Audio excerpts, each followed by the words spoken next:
And another very easy night to send us into the start of the weekend as the 76ers take down once again the Detroit Pistons in a big way. Welcome to the PHLY Sixers postgame show alongside Derek Bodner. I'm Devon Givens with you, Brianna producing. We're here from Kyle Newbeck live from the arena a little bit later on as we hang out with you for this time and break down the game, get your thoughts on everything as they win their fifth straight. Another big-time Joel Embiid performance, but really an overall good team win in this one over Detroit. And we've stressed it so much with how bad Washington is, how bad Detroit is. So it's obvious. We've all said that. So we know how bad they are. They're really bad. Sixers did their job, so Derek doesn't have to worry about coming in here and talking about the Sixers losing to that awful basketball team. Derek, another easy one, though.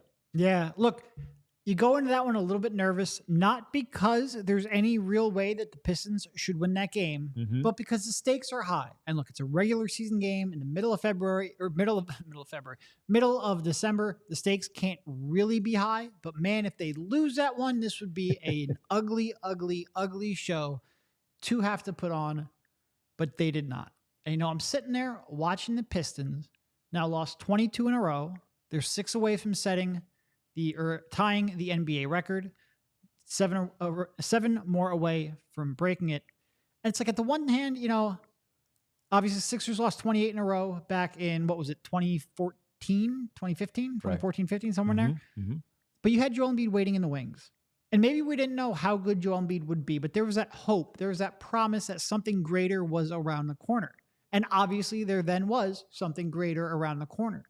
But when you're watching the Pistons, they have their guys. Yep. They're on the floor. Cade is out there turning the ball over and shooting in the low 40s and playing inefficient ball, and they're still losing 20. They got their coach that they just gave 6 years and $78 million to.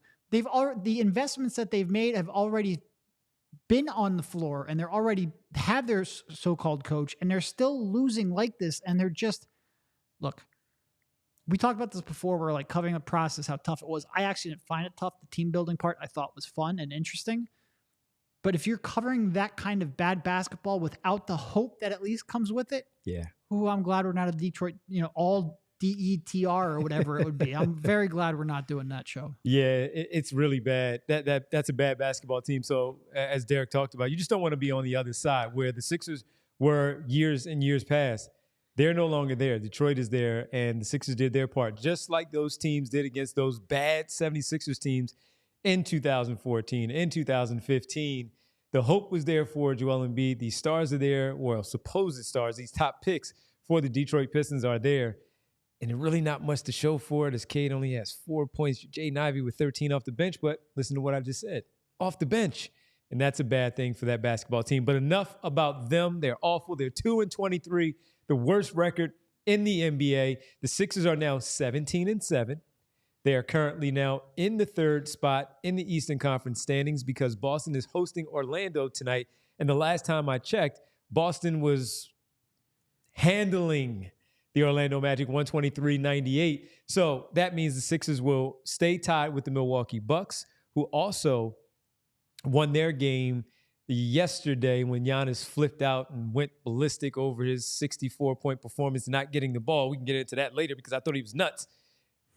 The Sixers and the Bucks are tied 17-7. They'll be 2 games back of the Boston Celtics. So they are right there, again, in the thick of things in the Eastern Conference. And while this is just the Detroit Pistons, those were just the Washington Wizards. We highlighted this whole thing about this stretch of games where they need to take care of business and win these games, and they're doing just that. So while let's preach it one more time. We're not getting carried away for what it is about these W's, but the W's matter when it comes to your standings later, your seedings later, who you're winning against when you may have to play Chicago, who's playing well on Monday at the arena, going to Miami on Christmas Day, etc. You're at least going to have a winning streak where it could potentially be pushed all the way to 8-9 games by the time you play Miami. Feeling good about yourself, that's where these types of things matter. So doing their job, doing their part, tap them, pat them on the back, good job, don't have to play in the fourth quarter, your starters, all of that great stuff. Another mature win by this basketball team over the Detroit Pistons. And Joel Embiid, another huge night, 35 points, 13 rebounds in 29 minutes of play. Did not play the fourth quarter. Once again, had 4 blocked shots and continues his really good stretch of basketball there. I don't know how many times we can say it, but guess what? We have plenty of games to talk about him before we get to the postseason where we can say the same thing over and over again. The guy's just playing at a very, very high level. Yeah. And they can't defend him. I mean, 10 straight 30-point games. But again, you bring up it's only the Pistons. It's only the Wizards. And I just keep going back to like 9 days ago, they had a terrible, terrible, terrible defensive performance against the Wizards, let them stay in the game. These last couple of games, the last one against the Wizards, these 2 against the Pistons, they've come out with really, really strong defensive performances. I thought there was maybe the first couple minutes of the first quarter where the Sixers defense wasn't completely locked in, especially Joel Embiid wasn't completely locked in. You thought, oh no, not that they're going to lose, but maybe they'll let the Pistons sort of stick around here for a little bit as Devon's phone goes off. We won't call any attention to that. It was his laptop. I apologize. But you thought like maybe they're going to sleepwalk through this one. And they're good enough where they'll probably win anyway, but you can be slightly frustrated. Nope. I thought especially in the second quarter, their defense really turned on and Embiid started playing tougher defense. Covington, I thought, was playing great defense. Oubre was playing great defense, fighting through screens. They started forcing turnovers, really contesting shots, running them off the line. It was no, the fact that they won doesn't really matter. But the fact that they kept their defensive intensity up in a game where they probably didn't even have to keep their defensive intensity up, that's really what I want to see. That was great to see here in the last couple of games. That was great to see here tonight. And when they do that against these teams, look, Joel Embiid can score 30 against these kind of teams in 3 quarters in his sleep. But when you're going to compete like that as well as have the talent edge, you're going to win a lot of those games. No question. And even in the chat, we're going to get to a super chat in just a second, but Darnell Newman on the chat here says, blowing these teams out like we should. So this is what we talked about. Not blowing out those teams like you should, letting the Wizards gain some confidence, giving them 125 points, where the game actually came down to the final few minutes of that. When I remember when Nick Nurse took Tyrese Maxey out at the 3 minute and like 30 mark, 3 minutes and 30 seconds. And I'm like, wait a second, what's going on here? Now, Kelly Oubre came in. Tyrese came back in a minute later. Who was it? Nick Batum came out of the game and they closed the game out. They win the game by 6. But since then, against these bad teams, once again, doing what they're supposed to do, just like Darnell said, handling the business, beating down these teams absolutely like they should. And let me get this super chat in here from Ernest Peterson. We appreciate it. As always, Sixers beat them so bad that Kate, I'm guessing Kate on the broadcast, decided to name basically every member of the production team by name, LOL. Well, you know, when you have that kind of time, you do that on the broadcast as you wind it down in that fourth quarter where the game is in hand since halftime. The Pistons were in it after the first quarter. Not really, only in score by the score. It was 15-5. Looked like the Sixers were going to run away with it. They went on a 7-2 run, and then they closed the gap even closer. And the Sixers turned it up, put it on them in the second quarter, and they were up by 20 at the half. Really raised the ceiling of their play, put that extended lead into 30. I don't even know what the high was that they led by. At the 41 they led by in this game.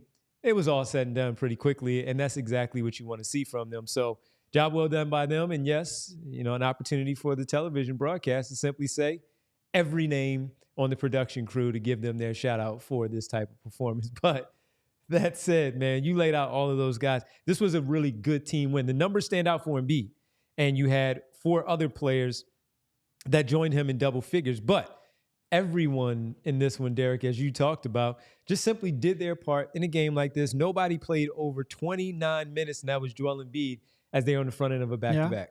No, and like you mentioned, they're on a back-to-back.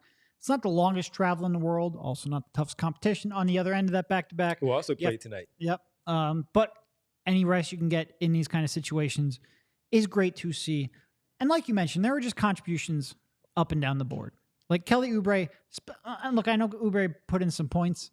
Probably maybe one of the few times this year where I thought Oubre is taking maybe some of those shots that he took in prior years that you don't want to see. But he did such a good job getting over screens on defense, really being a pest on defense, that I thought he played well even with some questionable shot selection.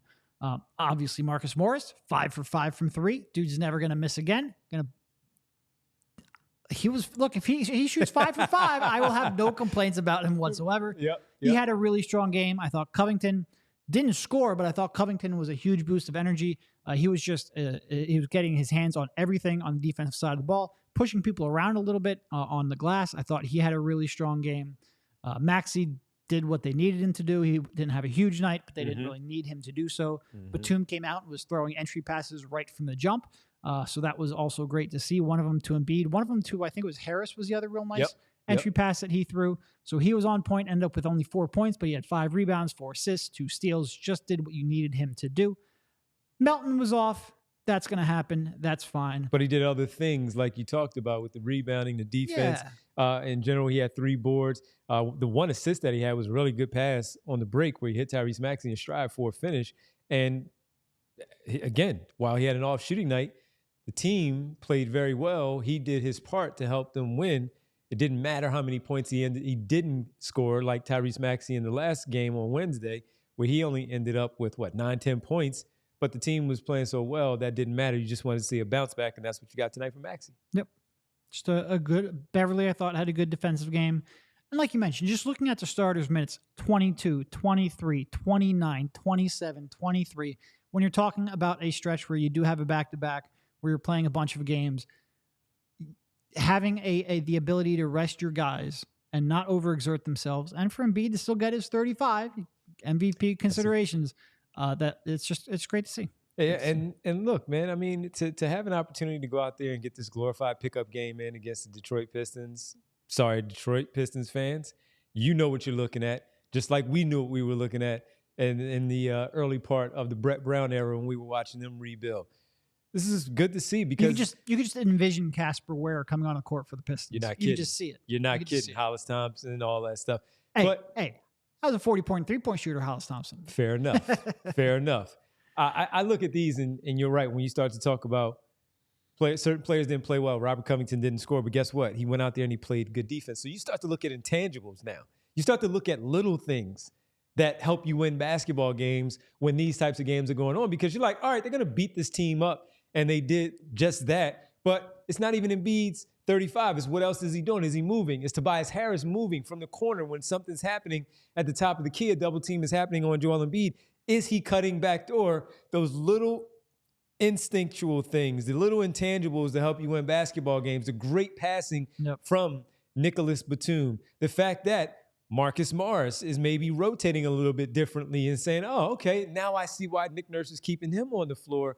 Those little things stand out in games like this because now you're moving away from the things you're normally focused on to the smaller things that really go unnoticed and not talked about as much because of the way you're focusing on so many different things. So these are those types of performances, Derek, where you do look at those little things to see if they are executing the way that they should in these games against these bad teams. Yeah. Or in a blowout, no matter who it is. They whooped them on the glass, 16 offensive rebounds to just 7 for the Pistons. Even though the Pistons only shot 43%, the Sixers did a good job keeping them off of the glass. They whooped them in the turnover battle. 21 turnovers for the Pistons, 11 for the Sixers. And the Sixers got to the free throw line more than them. They shot better from three-point range, 14 makes to just 4 for the Pistons. They legitimately beat them in every single way. And part of that is, yes, you have the MVP of the league. The Pistons very much do not. But part of it is that they hustled more. They were more connected. They played smarter. They were more locked in. All the things that the Pistons would have had to do to try to overcome that talent deficit, the Sixers won those battles as well. And again, does it matter? No, it's the Pistons, but they are a little more focused, a little more locked in. Something that I would have criticized them for a week and a half ago. The last 3 or 4 games here they've been just completely locked in. It's real good to see. They're lucky they do those trading cards before the season starts because I don't know that they would really be in any trading cards if the 2-23 season. That said, maybe you can get some trading cards from one particular spot. I don't know if you want the Pistons, but you might want some Sixers or some others. Yeah, they might. If you do, you would want to go to Wheelhouse Cards. Wheelhouse is our go-to sports card, gift, and apparel shop in the Delaware Valley. Their motto is cards and community because love of sports unites us all. They carry all of your favorite card brands like Topps Chrome Baseball and Mosaic Football, as well as t-shirts. Hats and hoodies from brands like Mitchell & Ness, 47 brand junk food starter, and Scheib Vintage Sports. If you're looking to grade your sports card collection, Wheelhouse offers PSA grading submissions. They also host tons of different family-friendly events and birthday parties every month. Stop into either of their stores in Wayne or Westchester, open 7 days per week at 11 a.m. Use code PHLY and get $10 off any purchase of $25 or more in store. Also, be sure to give them a follow on Instagram at Wheelhouse Cards. And if you want to go to the game on Monday, we'll see the Chicago Bulls in town as the Sixers host the Bulls after a weekend game against the Charlotte Hornets on Saturday, having Sunday off. Game Time might be the place for you to go because it's an easy way for you to get tickets. We've been telling you about them for quite some time. Buying tickets should not be stressful to see your favorite events, to games, of course, to seeing some theater, maybe a comedy show, music overall, whatever it is. Fast and easy way to buy tickets is with Game Time. With killer deals on last-minute tickets and their best price guarantee, you can stop stressing over tickets and start getting hyped for all the fun that you'll have. Flash deals and last-minute tickets. Easy to find and buy tickets for every kind of event in your area. Images of seat views. You want to be able to know where you're sitting, see what you're purchasing. Game Time is the place for you. Lowest price guarantee, event cancellation protection, job loss protection, etc. Make sure you get in there. It's the fastest growing ticketing app in the country for a reason. I have it on my phone. Very handy for me. Get images of your seat before you buy so you know exactly what to expect when you arrive. Buy tickets in a matter of seconds, 2 taps, and you're all set. Tickets are sent directly to your phone so you never have to dig through those emails. They're right there for you. Tickets make great holiday gifts also. So if you know something happening in the area and you do want to send that, or someone in another city that you cannot get to, but you want to get them tickets to a certain event, bang, Game Time is the place for you. So snag the tickets without the stress with Game Time. Download the Game Time app, create an account, and use code PHLY for $20 off your first purchase. Terms apply. Again, create an account and redeem code PHLY for $20 off. Download Game Time today. Last-minute tickets, lowest price guaranteed. Any Sixer fans living in the Charlotte area, maybe you want to go see them win their 6th consecutive game against the Hornets tomorrow night, and you can just simply go to Game Time. I can't imagine that there are that many people listening to this podcast from Charlotte, but I appreciate the attempt. Never know. Never know. I used to get phone calls from people in North Carolina and Charlotte, so you never know. And by the way, we had our PHLY Sixers takeover tonight. I see a few people in the chat. I saw the 2-minute warning. Al in the chat. Stacy's around. We want to thank everybody who took the time out to come first, just purchase the tickets to come down there and hang with us. Dan Murphy, I know we saw there. Dan was there to have an opportunity to talk with all of you great people out there, Sixers fans, making this show what it is. We really appreciate it. Hopefully, since we could not see you tonight, we get a chance to see you in the very near future. We're going to Reading Terminal Market here in a bit. Tuesday. You can come out there and see us there. I think it's Tuesday. There's a reason I said in a bit because I forgot exactly which day it was. But we were doing live shows from Reading Terminal Market. I will look that up in a second. I believe it's Tuesday, and on Tuesday we are 11:30. I believe our start time is on Tuesday from Reading Terminal. That's pretty good. I am really looking forward to that one, man. Food, man. You put me around food, and I will do any show you want. Yep. Yeah, we're going to get all that food in, and if you can make it down there to see any of the shows, we would love to meet you down there, hang out with us, watch the show live with Derek, Kyle, and myself, Brianna as well, live from Reading Terminal, Tuesday, December 19th. Come on and meet the squad. Come on and meet the squad. Come check out everybody. And once again, we thank everyone, all the listeners, all the viewers to come and hang out with us, to watch that bad basketball team, but most importantly, to watch your good basketball team reach 10 games over 500. I got to ask you, because a lot of people are talking about it since we mentioned it in there. Marcus Morris' recent performance is huge, says Brian Knight for the Sixers. He's talking about, not Brian McKnight. I don't know if we can get him on the show, but Brian Knight, we thank you for watching. Look, I like to have fun with the topic when it comes to the Marcus Morris piece, and I saw someone else in the chat that mentioned he gets all the love, understands all the love, but he's not playable in the postseason. However, he is playing right now for the regular season for what the rotation needs. He's playing good basketball, and to your point, he's not going to give you 15 all the time, but if he's able to give you just solid play, hustle plays, defensive plays, being a connective person, on the offensive end where it leads to those baskets and doing all the little things that we talk about. This is not the Clippers situation where he wasn't playing and he wasn't really engaged. He was a pro. He was showing up. He was going to practice. He would have his media and all that stuff. But right now, he feels involved. Maybe that was something that Nick Nurse wanted to make sure he did early to get him involved, to make sure he felt like he was part of the team. Marcus Morris has said as much. Remember when he said, I don't know what my role is yet? Well, now we feel like we know what the role is at this point, where he is outside of Beverly and Oubre. He's your first guy off the bench.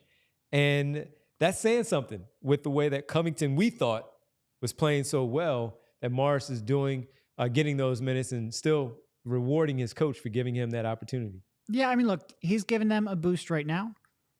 He's playing good basketball right now. Am I skeptical with the defense? Yes. And people will be like, well, what do you have against Marcus? It's nothing against Marcus. I just don't trust his defense. I still worry about that considerably. He's currently shooting 57% from three. He's a career 37% shooter. He didn't all of a sudden learn how to shoot. He's going to hit a dry spell. And when that happens, is he still able to contribute? That's what my concern is. But I'm not going to sit here and deny that he's playing well. He is. He's giving you a big boost. Those threes, that spacing is important. I do still worry about that defense. I can't completely ignore that. But it's hard to say anything negative because he had he gave them a real big lift tonight, including in the first half when, I don't want to say it was a close game, but the game wasn't over yet. Those were still important minutes. And if he can continue making shots at a 40+% clip, will I change my tune? Sure.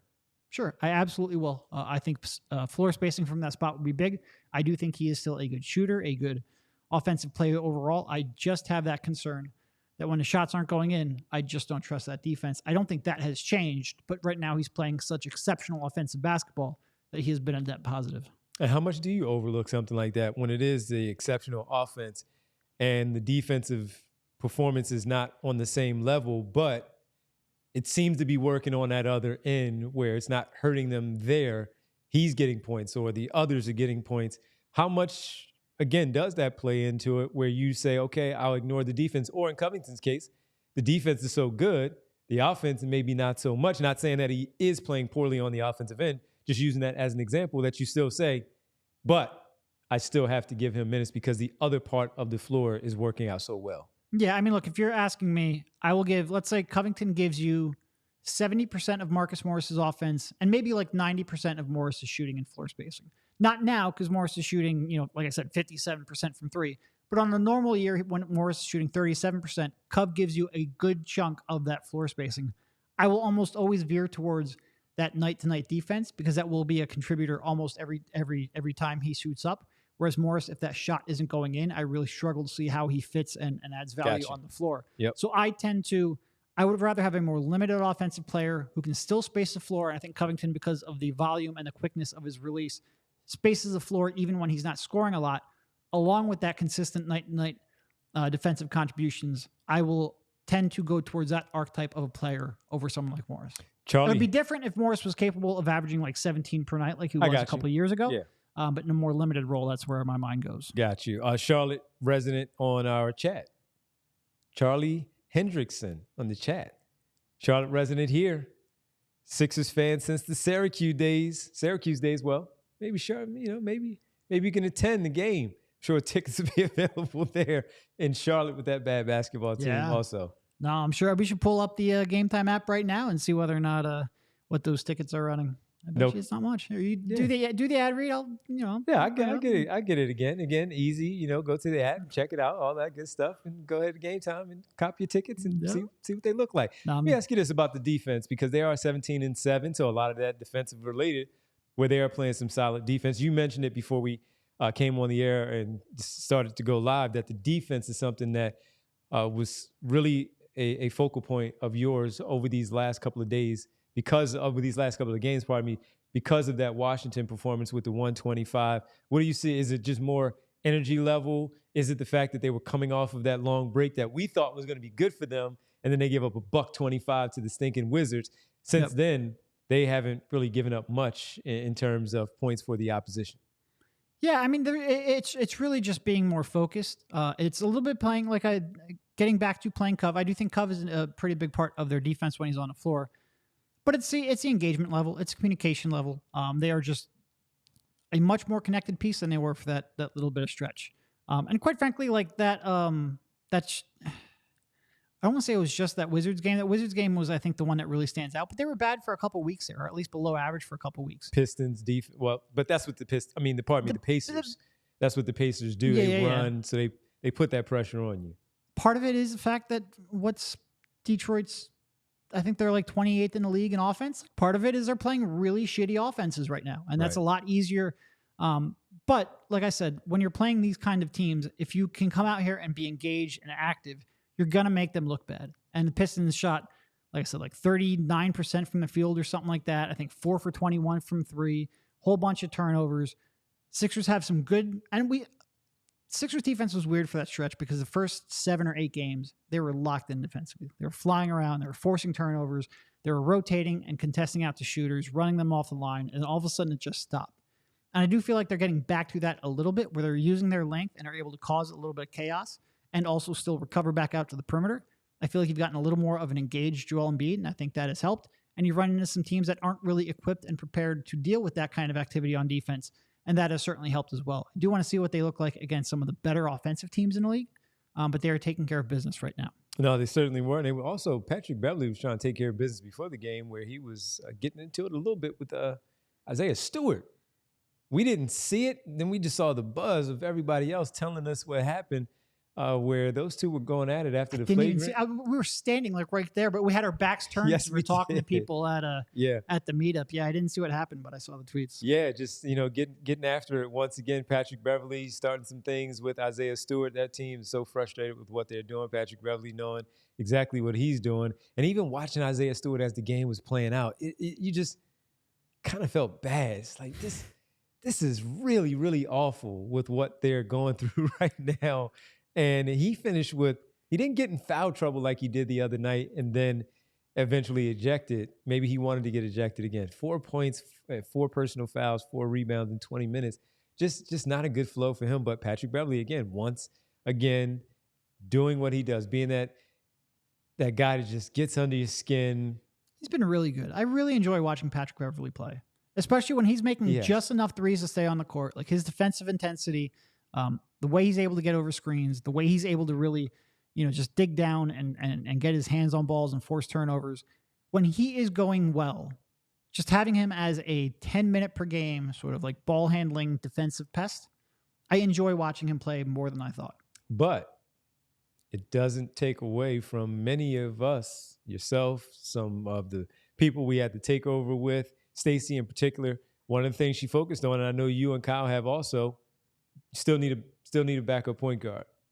Does his strong play, if this continues throughout, which I can't believe it's going to stay at this level. I mean, you still want a ball handler though. As good as Beverly 100%. has been, you still want a ball handler. Yes. No. Yeah. You can fit him in sometimes, but you want a primary ball handler behind Maxey. Yeah, and like ball handling is one of those ones where it's never a problem to have too many ball handlers. And I think that's one thing we've really seen here in the modern NBA. You want everyone on the floor to be a ball handler or a decision maker or a shooter. Like it's not like in the past where, oh, you've got Kyle Korver, you don't need any more shooting. No, you need everybody on the floor to be able to space the floor. Ball handling similar. Even if you're an off-ball player, a catch-and-shoot player, being able to pump fake and put the ball on deck is always welcomed. It always just can't come at the expense of, if you're going to be a ball handler, you also have to be an off-ball player. We saw that with James Harden last year, where he could handle the ball, but when he was off ball, he was worthless. You just need, if you're going to have a guy come in and be a third ball handler, a third point guard, somebody play alongside Beverly, he just needs to be able to do other stuff, defend other positions, be an off ball threat, things like that. But yes, you would love to get more ball handling. Specifically, you would love to get more playmaking, guys that you trust be able to break their man down off the dribble and make decisions out of that. Someone you'd love to be able to put in a pick and roll, because right now it's not something you're going to do much of with Patrick Beverly either. You just want more of those kinds of players, just without losing defensive versatility and off-ball floor spacing. And Darnell Newman in the chat says that Pat Bev is surprising me. I think he's surprising a lot of people, Darnell, really, for how well he has played, how good he has been for this basketball team. You need those pieces. He is one of them. He might be able to stick around even if they go and acquire another person to have some ball handling responsibilities behind Tyrese Maxey. He's been good. He's been really good. He's been better than I expected also, Darnell, to be perfectly honest with you, because I wasn't quite sure. Watching him leave the Lakers, go to Chicago. He played well with Chicago, but I thought it was a little a little exaggerated just from afar, watching from afar and seeing how it was all playing out. But, look, the guy still feels like he has it. He's out there performing pretty well, getting under people's skin. We know he can do that well. That might affect them on the other end. I don't know how much it'll affect the good teams, but it certainly got under the skin of one of Detroit's better players that affected them from the last game, where he eventually got himself tossed and allowed himself to get into a little bit of a little thing pregame before tonight's game that the Sixers win, pick up their 17th win of the campaign, their 5th in a row, front end of a back-to-back as they take on the Charlotte Hornets tomorrow night in Charlotte, having Sunday off before they have 3, I believe, home games next weekend at the arena at the Center in South Philadelphia. And we'll get to a little bit more of those things on the other side, talk about all of that. Heard another name that might be available that we didn't talk about the other day. I wanted to ask you about him. We'll get to Kyle a little bit later. But FOCO. For that, FOCO. FOCO is a leading manufacturer of sports and entertainment merchandise with a product line that includes apparel, accessories, toys, collectibles, novelty items, and more. It's the best officially licensed gear for all sports and fandoms. With it being football and tailgating season, it means that overalls, hoodies, hats, sunglasses, bags, everything you need for a game, FOCO has. And FOCO has hooked PHLY up and provided awesome pieces for our sets. FOCO always has our back for Philly sports, and they have yours too. Get the best gear around by using the link in our description. For all non-presale items, use a promo code PHLY10 for 10% off. Need to get a FOCO to make a Roco FOCO. That's pretty good. Roco FOCO. Yeah. That's pretty good. I like that one. See if they have one. What would it be? Headband, defensive stance, Getting maybe? like a deflection. I don't know. Yeah, just defensive stance. Really, just because of the name. Yeah, that's true. That's pretty good. I like that. I'm sad that I didn't come up with that one first, but it's all good. We give you the credit.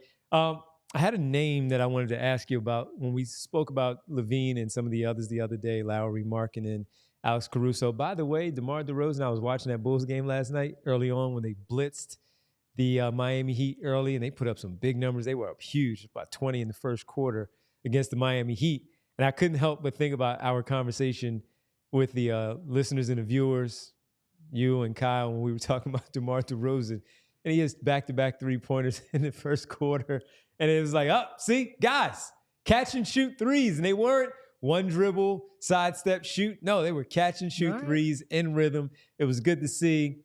Caruso got injured. Once again, this is one of the things that we talk about when we bring his name up. He got injured. But another tough game for the Cleveland Cavaliers. And the name that, has come up in the past. We haven't talked about often. We see his name every once in a while, but it popped up again in the story. And I apologize for who wrote the story, but I can't remember. Is it Scotto? Was it Michael Scotto? Maybe it was Mike. But I saw it again yesterday. And I know we talked about Mike on Wednesday the other day. But the Donovan Mitchell piece, it's hard to look away when you talk about another all-star that could potentially come in and help you out for that stretch run going into the postseason, a scoring ability. Not a great defender, doesn't give much effort on the defensive end. That's a frustrating thing, too, because on the one hand, he's 6'3", so it's not a good pairing. And he was known for it, as you know, scouting those games in college. Well, what I was going to say, he's 6'3", so on the surface, that's not a great pairing next to Maxey, but he has a 6'10" wingspan. He has a really good wingspan, and he certainly has more defensive potential than he's shown in the NBA. Theoretically, if you're 6'3" with a 6'10" wingspan, Maxey and him could theoretically work, even though they would be small. But he has to be engaged. He has to be committed. Maybe coming here and being the third option, he could be. I always felt like at times his offensive workload and maybe the fact that he had Gobert behind him meant that he wasn't giving everything he had, and maybe in a different spot he could, but it's also deep enough into his career where I'm not confident that's the case. That being said, he might just be talented enough that you take that chance anyway. And he's had some monster play. Like the Jazz have struggled, and obviously he's with the Cavs and they struggled last year, but the Jazz have flamed out of some runs, but he was really good in some of those series. He has shown up in the playoffs. I'm not Mitchell's biggest fan. He's grown on me over the years. He's intriguing because you're not going to get a perfect player, but that would be a heck of a lot of offensive firepower. I'd have to know a little more of, physically where he's at. The defense concerns me for sure. And I just feel like the Sixers might get bid out of that market, but I truthfully don't know. Yeah, you have to think about it. I do think that he's not a good fit on the surface, though. It just is a talent high enough that you take that risk. I worry about fit maybe more than I did a couple years ago, especially because Maxey is so special and he's developed so much, and his fit with Embiid is so perfect that you don't want to do anything that would like disrupt that. I just wonder if the talent's high enough. I'm not sure where I'm at, honestly. I have to think about that one a lot more. Yeah, and I'm there too. To your point, I was very pleasantly surprised with how he emerged on the NBA his rookie season, being a later pick, not later in the first round, later in the lottery, where weren't quite sure, and then he's turned around to be this phenomenal player for them, and you would love to have him on your team. Now there are a lot of questions. Leaving Utah, going to Cleveland, they were supposed to be better last year. The Knicks just physically did a lot to them, and he's supposed to be a big reason why some of that stuff you should be able to get over the top of those teams in a 4 or 5 matchup in the playoffs. You're evenly matched. Raise that level. Raise your team's level of play. Get them over the hump. That's why you were traded there. That's why you were brought in, and he did not do that. But as you laid it out, the defensive part with Gobert and all, you do have 2 really good defenders in Mobley and Allen behind them, and you still see those same warts in there where the effort isn't there. Now, and I just don't know how, like, you take, he's a guy who's been a 30+% usage rate for the last 4 or 5 years. Sure, right. How do you drop that in with Embiid and Maxey? I truthfully don't know the answer to that. There's a lot of... You know how? He has to buy in. That's how. If he accepts, as you said, maybe he'll feel a little better coming in as the third option. Will he? We don't know. Because he still looks at himself, and he's better than everybody on that team. But Garland is an all-star as well. He's pretty good. Mobley is taking a bit of a injury step luck back that they're having on that team is just devastating. I know Mobley now out for what, like 4 to 6 weeks or something like that. So they're going to lose games again, and maybe that's where Kobe Altman will decide that he needs to make an adjustment to the roster if he feels like Mitchell is eventually going to leave, and maybe in season, maybe not. But it's certainly something to watch for when it comes to the Cleveland Cavaliers throughout the rest of this time before the trade deadline, and see if they can stay there in the mix or if they fall down, and should his name pop up a little bit more. If not then certainly in the offseason, pretty sure that that's where things might go. I mean, let's put it this way. If you're talking about one player who's going to cost all of the assets to acquire, I would much rather go with like a Lauri Markkanen over Donovan Mitchell. I trust the fit more. I trust frankly the player a little bit more. I still think Lauri is just going to cost. First of all, I'm still not convinced. Like, there was a report recently that they were willing to listen or something like that. Well, first of all, every GM's willing to listen. What does that really mean? It sort of seemed a little bit like a nothing report. But just the fact that they're willing to listen doesn't mean that they're actually willing to trade him. And I'm still not 100% convinced that he is going to get on the market. But if he is, I would much rather go all in on Lauri than I would someone like Mitchell. Yeah. Money Mars says he's still trying to make a name for himself in this league. Mitchell is a bad match, and doesn't pass the ball at all. He's a bad fit. He's a bad fit. And quite frankly, it's the more I think about it, how you would then fit him and keep him happy and complacent, I just don't know how that would work. I don't know how that would work. And that's the question. That is. And I only brought it up because, again, we've seen his name out there. And if Morey, who we'll get to in just a second with his press conference before the game, talking about his extension with the team as president of basketball operations, he talks about star hunting, not in the way that Brett Brown has said it, but he talks about he wants stars. And Maxey may have put himself, like Morey said, in this position. He doesn't talk about it like Brett Brown because he actually pronounces his R's. That's true. That maybe he feels that way about Tyrese taking that next step. That said, if an opportunity presented itself and he got really, really interested by a name that was available, got a phone call or made the phone call, and they said, yeah, we're willing to listen, that's why we bring up someone like Donovan Mitchell. And in the super chat, we have from Furious here saying, who is a realistic target you guys would say yes to? Lauri doesn't seem likely. Thank you, Furious. We appreciate the question. Here's sort of like the last thing that I would say about Mitchell is I feel like if he's on a table, a team that is looking to maybe build the foundation of their team is probably going to be willing to pay more than a team like the Sixers, who need to find the final piece. I think Mitchell is someone that you can convince yourself, if you are a mediocre team, hey, this is a guy who we can build an offense around. They're going to pursue him very hard. The Sixers might go, yeah, he's a talented scorer, but how does he fit next to Embiid and Maxey? And it might not make sense for them to give up as much as a team, like I said, that's a middle of the pack, middle of the road kind of team. So I kind of just feel like Mitchell, if he does get on the market, would go elsewhere.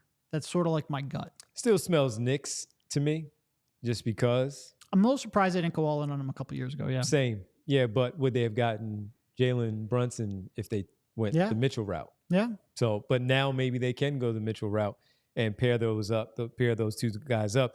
So, Furious, just to answer your question, if Lowry is not the one, I mean, it's still the same usual suspects. And the one that we mostly lean to is OG Anunoby. I saw Glenn was talking about him. He's the target if you can trade for him at the deadline. Just wait till the offseason, save your assets. I'm out on Mitchell and Levine. Me too, Glenn, for the most part. Definitely out on Levine. Pretty much out on Mitchell. But it seems like the usual suspects when we talk about those players that could be an option. And the Caruso, OG Anunoby, those two make the most sense because of how they play, what they would add to the basketball team, and still not taking away from the others with the way that they have been playing and maybe still capable of playing as we get further and further in the season. All right, we talked about Daryl Morey a little bit earlier today. We had an emergency podcast. We did about a good 50 minutes. Kyle, Derek, myself, Brianna, we were talking about the 3-year extension and why now, curiosity of it all. This came out of nowhere. Did it make sense? How do you guys feel? If you did not get a chance to listen to us earlier, check us out later after we're done here and you say, I need my fix of the PHLY Sixers podcast. Get double dose today if you go back and check out the earlier podcast to talk about Daryl Morey. Again, if you did not hear, 3-year extension with the team that takes him through the length of the contract currently for Nick Nurse, the continued prime of Joel Embiid. They're all going to be together. Derek talked about it earlier. The same with Kyle, where they mentioned that the 4 main parts of Morey, Maxey, Nurse, and now and Embiid, of course, that they're going to be together here for these years, we think. And that was a big piece of why he wanted to stick around and sign this extension. And ownership came to him to talk about it all. Derek, did anything really stand out to you from the press conference earlier that you really didn't expect to hear from Daryl Morey in that press conference? I certainly wouldn't say there was something I didn't expect to hear. I think it was a pretty cookie cutter vanilla kind of press conference. I think the one thing I would say is whenever he talks, a lot of people look at it and like, well, they have this cap space. Maybe they'll just wait and do something in free agency. Daryl Morey, when he speaks, doesn't sound like a guy who's waiting until next summer's free agency. Like, he wants to do something this year. He wants to do something by the trade deadline. And he talks about how well Joel Embiid is playing, how well Tyrese Maxey is playing, and the opportunity that they have in front of them, and that they don't take this opportunity lightly. They are going to make a move, or at least do everything they can to make a move within the next couple of months. Now, what that means, obviously, Daryl can't get into that. He can't get into that in part because the market still has to unfold. He can't get into that because he can't talk about other teams' players. But I think the overall impression I got was just a reinforcement that he's going to come out here and do everything he can to try to improve, use those first-round picks, use those matching salary to try to improve the team this year and not wait until free agency to make that final move. I think he wants to get that certainty both for this stretch playoff run, but also so he then owns the player's bird rights and can bring him back. I think my biggest impression was they're going to do something in the next couple of months. Yeah, and he mentioned how happy he was that his family likes it here. Ownership approached him a couple of weeks ago. I think Kyle asked him about the timeline, how all this came about. And he mentioned that came out of nowhere with the ownership. They were happy with where things were going. And they approached him a couple of weeks ago. He was thrilled about it. And he wanted to keep everyone together, including when asked about Elton Brand being a part. He even mentioned Elton Brand before being asked that whatever is working, it's working. And it's working with that group of people making those decisions. So with it, that he hopes that everyone, including someone like Elton Brand, can be around and stick around to do this and to get it done, to make the necessary moves to get them to the NBA Finals and potentially win it. That's why he's here. Nothing really stood out in terms of surprises for me either. It was, as Derek said, pretty much cookie cutter when it came to the press conference. But hey, they got it done. It was a little surprising, came out of nowhere, and they have their guy in place. Good GM, has a reputation of being a good GM, hasn't done anything to really disrupt where they have been. We're still waiting for them to get over the hump. Can he continue to put the right pieces in place to make sure that they finally move past? Because now a lot of it will be on him. Joel Embiid is Joel Embiid. Tyrese Maxey has taken that step, and you bring in Nick Nurse. The first time they're going to point the finger after settling down and things of that nature after a loss, maybe another second-round exit, unfortunately for the team. We hope not. But they'll look to the general manager now or the president of basketball operations and say, what are you going to do?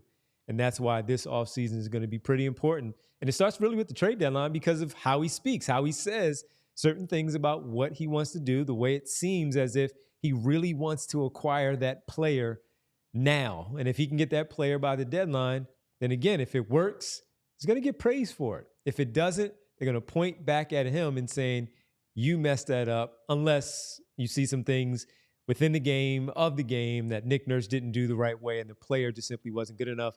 Or if the player wasn't good enough and you go back to where you're the one who traded for him, that's on you. So just a few thoughts from that from a little bit earlier. And they have their team in place as far as their core guys as they try to push this thing once again forward for this season and beyond. So Daryl Morey in the mix. Stacy asks, Devon, what's the status of EB's contract with Morey getting an extension? I don't know years in terms of Elton's numbers and years and money and all. I don't know that. But as we just said, Daryl Morey did at least mention his name in the press conference of everything working right with the group that they have. So if we're going to take him on his word, Stacey, he wants him in the building, working alongside of him. And I haven't heard anything that would say that Elton also is disrupting things with the job that he is doing. Seems like they work well together. Daryl made mention of keeping Elton around longer term. We'll see whether or not that means an extension. And I've gotten a lot of questions like, what's Elton's role here and whatnot. I think sort of like the president of basketball operations and GM, the fact that Elton is still listed as a GM confuses some people. The way I would look at it is Elton Brand is sort of like an assistant GM. And the structure gets a little muddied nowadays because there's all kinds of different titles. President of basketball ops is what we used to consider a general manager. He's the lead decision maker. The GM in this instance, like I said, sort of takes on the role as an assistant GM.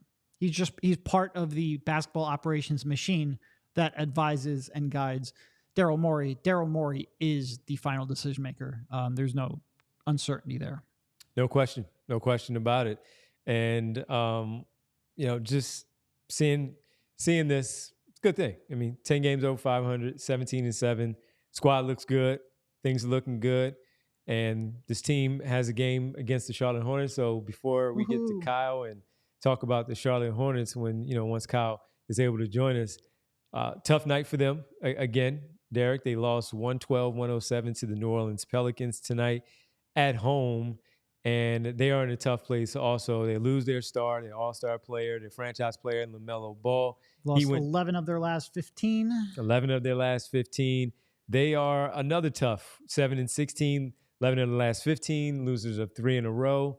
So, Derek, this is an opportunity, even on the second night of a back-to-back, let's kind of repeat ourselves here, to go out there. And the rest helps, obviously, playing only through 3 quarters.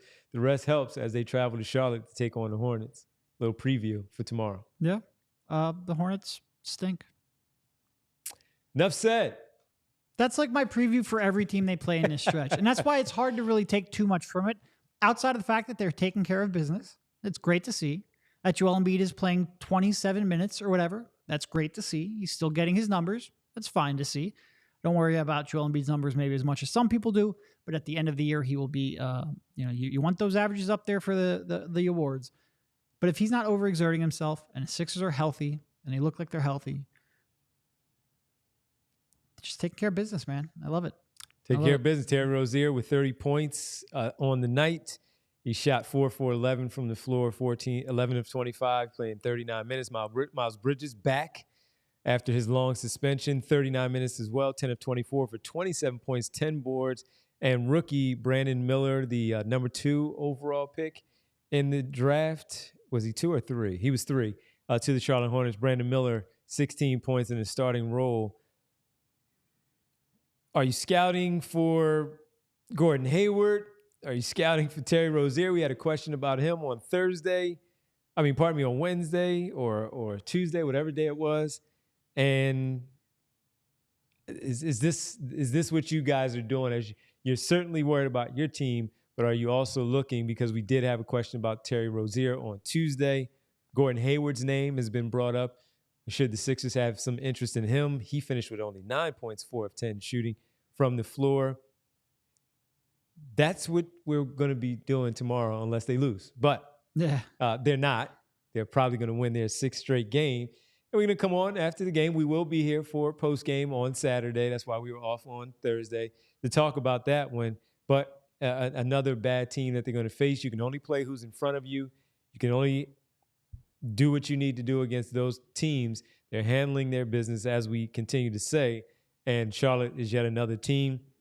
They are bad. They have a nice player. And I like Nick Richards also on that team. I don't think he's a starter in this league, but he's starting for that team. I think he could be a nice backup on a good basketball team.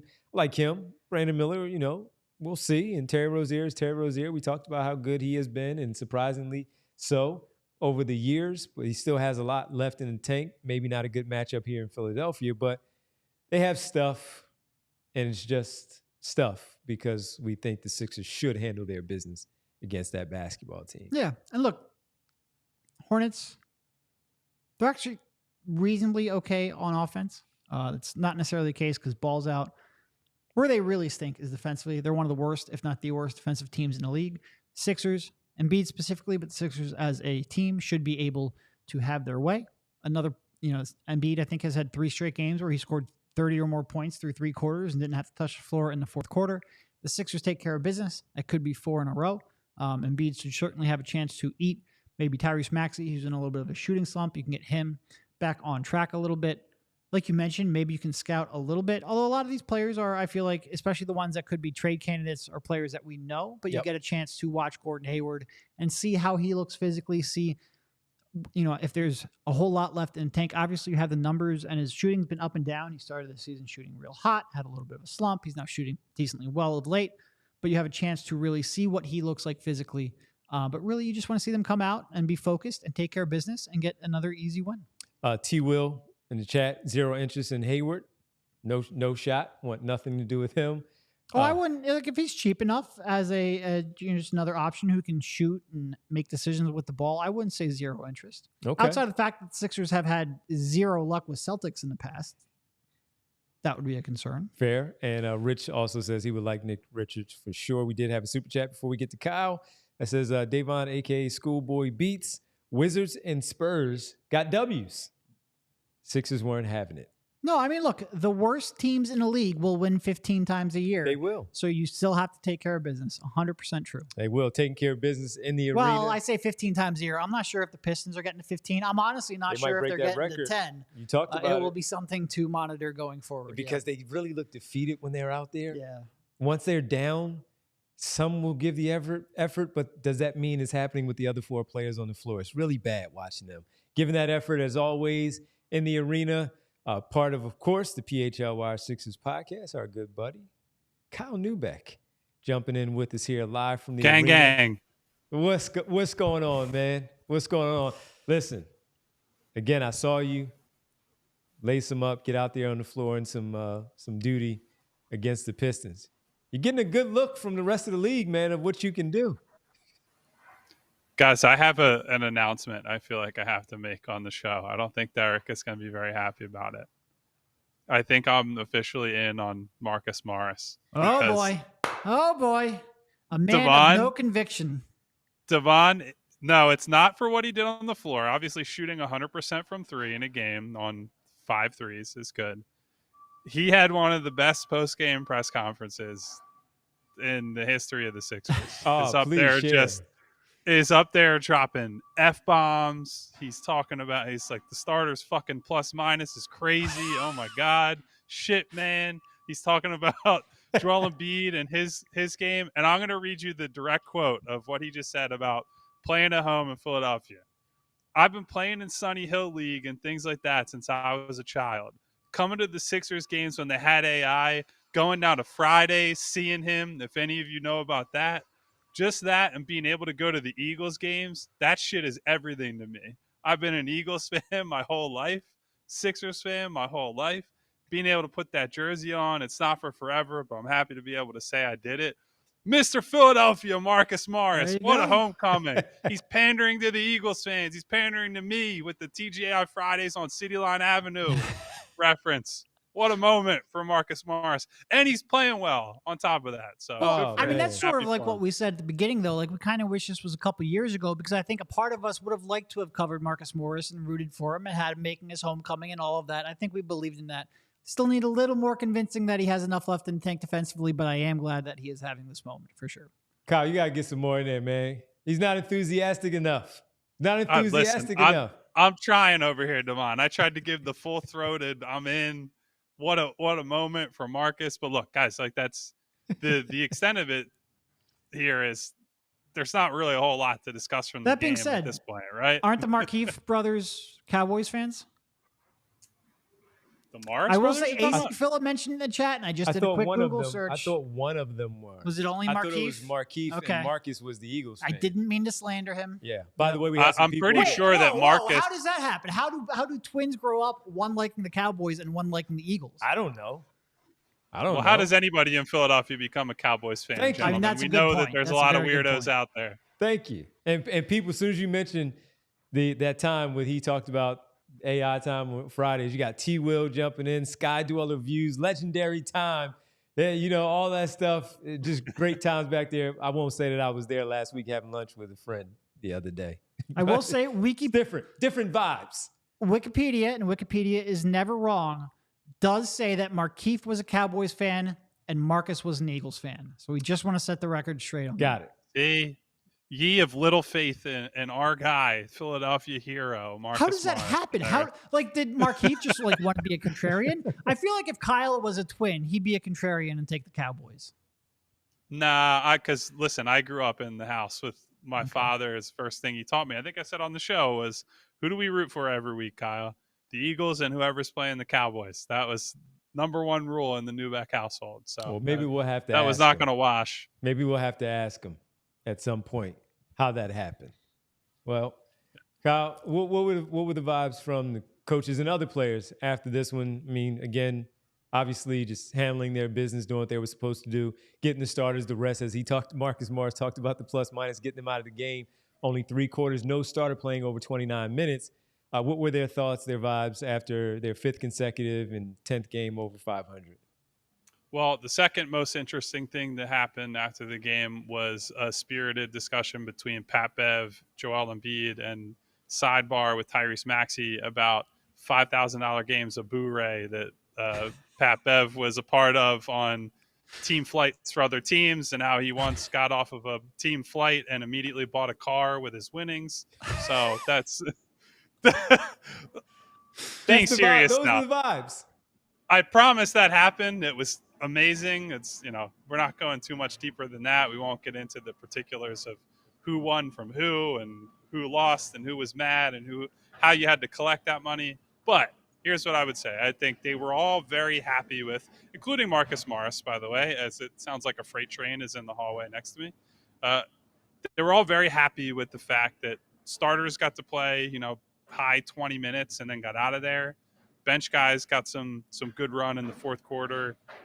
They are just overall happy with the fact that they are putting in professional efforts, that even as they've played the Pistons 3 times now in a few weeks, and it'd probably be easy to just give away a game, even though the Pistons make that more difficult than most teams to give away a game against them. They were happy with the fact that there have been little adjustments to adjust back to what the Pistons are doing and seeing as they, get a 3rd crack at the Sixers in a short amount of time. And certainly there was a lot of chatter about Joel passing that Wilt Chamberlain record for 30-10 games. It still is crazy to me that any Wilt Chamberlain record can be broken, because I'm used to looking at these graphics that they post where it's like, hey, Joel Embiid's done this 4 times. Charles Barkley did it 6 times. Wilt's Wilt Chamberlain did it 127. exactly. So to pass Wilt and everything was really impressive. Tyrese even went past his normal. Joel Embiid's really good at basketball synopsis for him. So yeah, it was, I would say, light on analysis in the post game sessions, but a lot of banter, a lot of card talk, a lot of homecoming talk for Marcus Smart. So it's a fun one. That just means good vibes, man. I mean, anytime they can do that, and just good vibes in there. T. Will's asking were there any Miller Lights involved. I did not see a Miller Lite, but fellas, they are playing in a road game against Charlotte tomorrow. There is a team flight, so if there are some roadies being had, they could have it on their chartered flight. I would imagine that's a nice setting to have a adult beverage or two. Probably earned it by now. No question. No question. So I guess because there is not a whole lot to analyze, what did you think of your boy Cade Cunningham's performance and the job that Troy Weaver has done?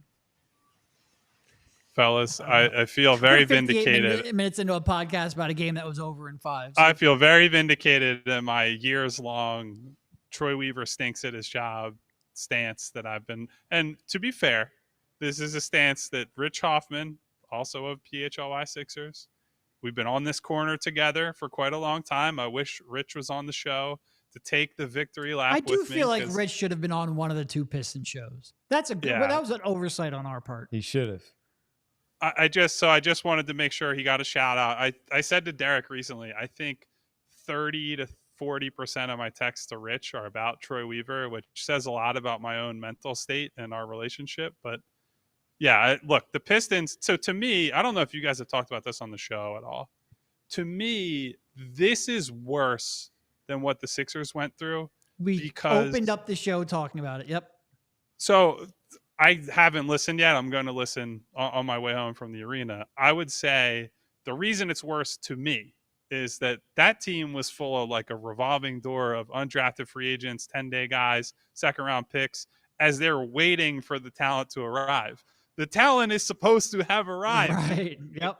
And they're the ones stinking it the fuck up on the floor right now. So for them to be that unwatchable and bad after using all these picks and having those guys available to them, they're all healthy, except for Jalen Duren, who I would say would make somewhat of a difference, especially in this matchup where Beef Stew is just, he's got no chance against Joel. Duren probably has very little chance, but he's got more of a chance than Beef Stew. But yeah, they are, what a sad state of affairs that and is. Not only do they have the guys on the praying court to get fired right now, but they gave a coach $78 million. You're right. It's wild. Yeah, that is wild. No, it's really bad watching them. And Derek brought the same point up that you did, that their talent is supposed to be in place already, at least to start the thing. And they only have 2 wins in 25 games on a 22-game losing streak that may break the record that the Sixers currently hold. The Sixers of the past currently What's their hold. next 7 games? Like, I'll look this up while you're talking. It's well, really they play bad. Milwaukee in Milwaukee tomorrow night. So good luck with that one. Good luck. Good luck with that, because Milwaukee, Atlanta, Utah, Brooklyn, Boston, Toronto. Utah's winnable. They could. So yeah. Utah is the one that if Where they're going to take Utah one, game? Utah is home. Home. Okay. Yep. You got to get that one, or else you're going winless until 2024, I think. Well, listen, man, before you go, I want to ask you about both of you. Did you see Giannis lose his mind after he couldn't get the basketball last night, scoring 64 points, when typically this happens? A rookie scores his first point and they give him the ball. This happens a lot. Giannis lost his mind. He's starting to lose it for me, guys. I mean, look, he's a great player. He's a Hall of Famer, all of that stuff. But these little things that we're starting to see out of Giannis, that was just one of the more recent things that was like, come on, Giannis, you be better. Especially when you can just simply walk back there. Well, but Dame passed Kyle Korver for 5th place on the all-time 3-point list. That's a lot. It was a wild justification. I don't know. Honestly, if he would just said like, "Hey, it's mine because I set the franchise record for points." Again, I don't necessarily think you can like a franchise record that you set against the Pacers because of the tempo they play at and the lack of defense they play. I feel like that should have an asterisk. But even still, I could at least be honest about why you want the ball. I think Giannis has gone a little too try hard in his trying to be Mamba mentality, whatever mode that he's in. Because look, I think what a lot of people liked about Giannis early was that he was super competitive, but he also is a generally affable guy. Like he's a goofball in many ways. And I think we're seeing less of that and more like, oh, this guy just being petulant and whiny and like, look, I think the Pacer side of this was ridiculous, right? Like, it was petty. I get it, first point, whatever, but it's a petty thing. Guy scored 64 points. You don't want to let him have his moment. It's a divisional foe, whatever. It's all really stupid. But because the Pacers are just like, oh, they're the young upstarts, and Giannis is the entrenched guy who's supposed to be really serious about everything.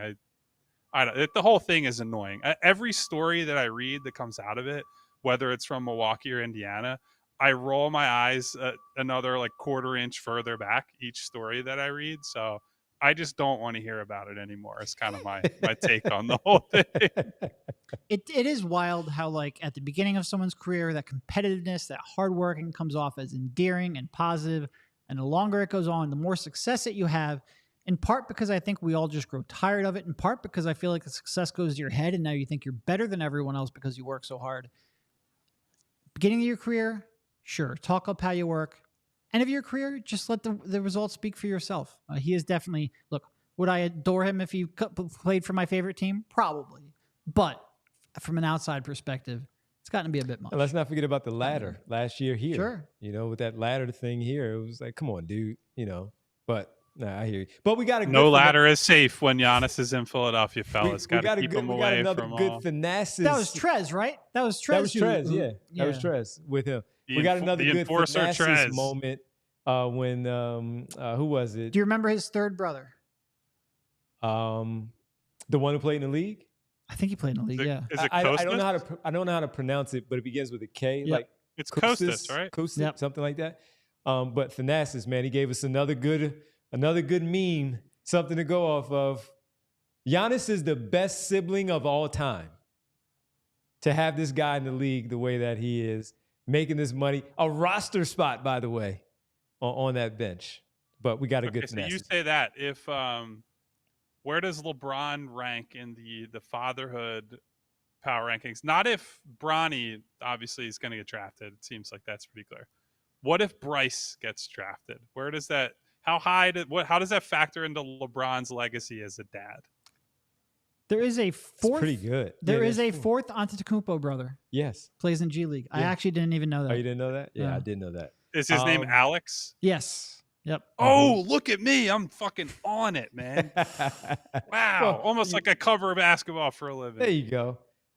Yeah, LeBron, if he were able to get both of his sons in the league, that would be something for sure. That'd be something. I don't think it's happening. I think Same. Bronny's the only chance. Say, well, listen, man, we'll be back at it tomorrow. We did thank everybody for hanging out with us as part of the takeover, kicking it with us at the game. It was really nice to see everybody. We'll be back tomorrow with you as we get a little post-game in for the Charlotte Hornets hosting the 76ers. You got anything else? Just a reminder that Tuesday, come out to Reading Terminal Market. Stop by, say hi. We would love to see you there. Kyle, appreciate it, man, and we'll see you tomorrow. Fellas, I'm looking forward to our rebranding as a Marcus Morris podcast tomorrow night. I will see you then. Love it. Now we got to get Derek involved. Love it. Going to take more than a good quote. Good food. We'll get you some food at See you, the fellas. That has nothing to do with Marcus. All right, man. We'll get you some food at Reading Terminal. I will get some good food. Don't worry about that. You're looking forward to that, aren't you? You know what? My sister already hit me up as soon as she saw it dropped and all that. I didn't even tell her. She follows everything. I need you to get some banana pudding while you're there. Yeah. You know what I'm saying? I'm like, all right. The great thing about that place is they just have everything. No matter what you're looking for, no matter what you like, they have everything. I cannot wait. And also, I get a chance to meet some of you great people, and I'm looking forward to that as well. Just not quite as much as I'm looking forward to the food. I plan on taking dinner home, honestly. Yeah. Get something good and just going to take it for dinner. Why not? Yeah. Why not? What time's our show? 11:30. Perfect for lunch. There you go. Lunch and dinner. Sign off. Go get some food. You get enough. You get lunch and dinner. Well, Derek, we got a lot of people to thank. We had a lot of people check in during the show. It was great to see the numbers watching during the show. We appreciate everybody. Again, we thank you for hanging out with us tonight. We thank you if you double dipped today and watched our emergency pod on Daryl Morey earlier today. If you did not, you can check that one out after we're done here because you need more of us. Go ahead and check it out right there on our YouTube page, PHLY Sports. Hit the live button. You'll find us right there for where we are. Check it out. Get into the mix. Make sure you tap the like button, subscribe. As we always say, tell a friend to tell another friend and another friend to tell another and some family members. And we love to see it. We got some people to thank too, Derek, that we have to get in there and thank everybody. T-Will, Money Mar, Charlie Hendrickson, Urban Radio Nation jumping in, the 2-minute warning, Al hanging out with us at the game. Who else do we have? AC Filler, RC Burrows, Remo, Bootzilla hanging out with us as well. Who else did we get in here in the mix? Gracie and so many others checking in. Who else do we have on the Super Chat? Let's get all the Super Chat folks in there so we can thank them for those Super Chats. Ernest, Furious, and Davon, we thank you so much for contributing to the show. We'll be back tomorrow following the Sixers and the Hornets. We understand that there's a Saturday night. You might be hanging out, and there's a couple of football games Let's on be tomorrow. honest. If you're here on a Friday night, you can be here on a Saturday night too. It's pretty simple. It's easy. Yeah. And it's very easy. You can turn us on. You can mute the football game or whatever you want to do. Just make sure you tap in on a Saturday night. Have a great rest of your Friday night. Derek, as always, thank you. Brianna, thank you. Thanks, Kyle, live from the arena. And we will talk to you tomorrow right here on the Sixers, PHLY Sixers postgame show. Good night. We all silly like the mayor.